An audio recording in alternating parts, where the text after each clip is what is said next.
Funky. Hip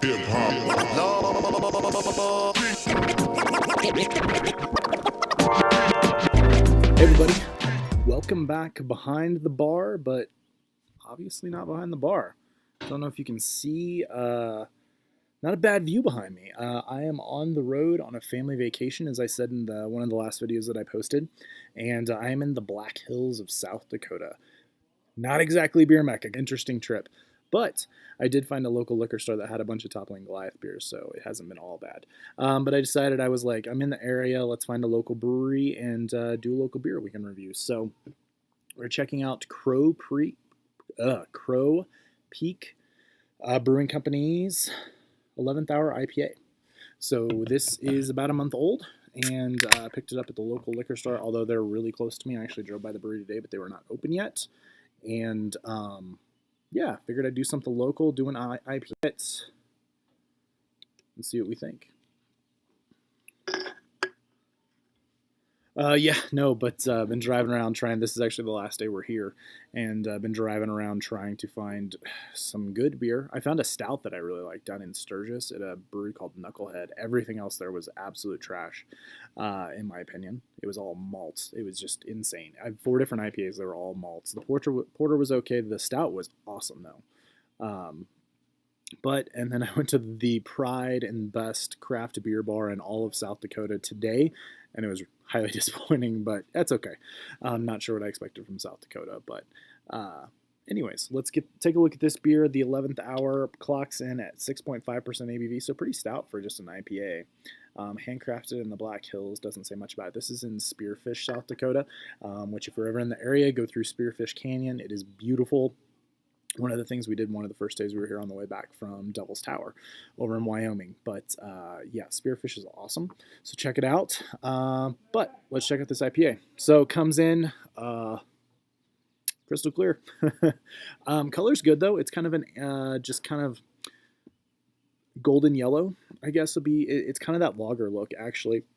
Kind of one of your rice lagers, but a little darker. Good finger and a half, a really bright white head, soapy bubbles. Looks pretty good in the glass. Let's see what it smells like. This is really, really floral. Really floral, really sweet smelling. Big sweet malts. And it's not real hoppy, not real, I mean, there's a little bit of resin, a little bit of dankness, but nothing too crazy. But it smells pretty good. Let's dive in and see what it tastes like.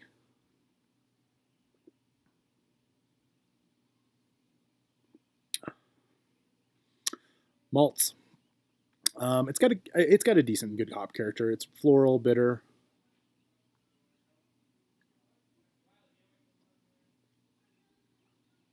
It's floral. It's bitter. Not really any really floral or anything juicy or anything like that. It's just your kind of standard Midwestern old school hop bomb. I mean, it's definitely got a bitter finish, and it stays on your tongue. It's kind of a classic IPA, something that would have been really good 20 years ago. It's got this weird, like, almost soapiness to it. Not quite soap, but like this really odd off flavor. It's not bad, though. It's really easy drinking for 6.5%, but a real good malt backbone. It's solid. It's there. Some crystal malts. But real bitter. I'm getting like a dankness, like resinous quality, grassy finish on my tongue. Really good, super easy drinking. As far as a grade, I'd probably go, I don't know, it's a low 80s probably for me, 82, 83. I've had worse, but I've had better. But really solid. So thought I'd bring you guys something local, and we did. So thanks for coming behind the bar with me in South Dakota. And we'll see you next time. I think this will actually be posted after a review when I get back, because I have a beer that's waiting for me that I am beyond excited to drink. And if you watch this and you watch my reviews, you'll probably have already seen that. I'll probably post this as my second review when I get back, because Treehouse is calling. And apparently the hype train is full on for this one. So anyways, I'm pumped, and I'll be doing that tomorrow night. So when you see this, that review's tomorrow night for me. But we'll do 82 from this, from Crow Peak Brewing Company, really solid.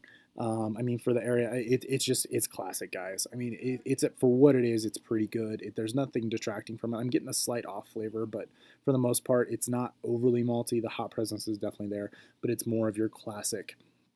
Not even West Coast, because I'm not even getting like any grapefruit or lemon or any of that.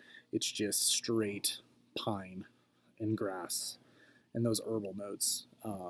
That's all it is. So, anyways, thanks for coming to the Black Hills with me of South Dakota. And we'll see you next time, guys. Thanks for the likes, subscribes, and comments, and cheers.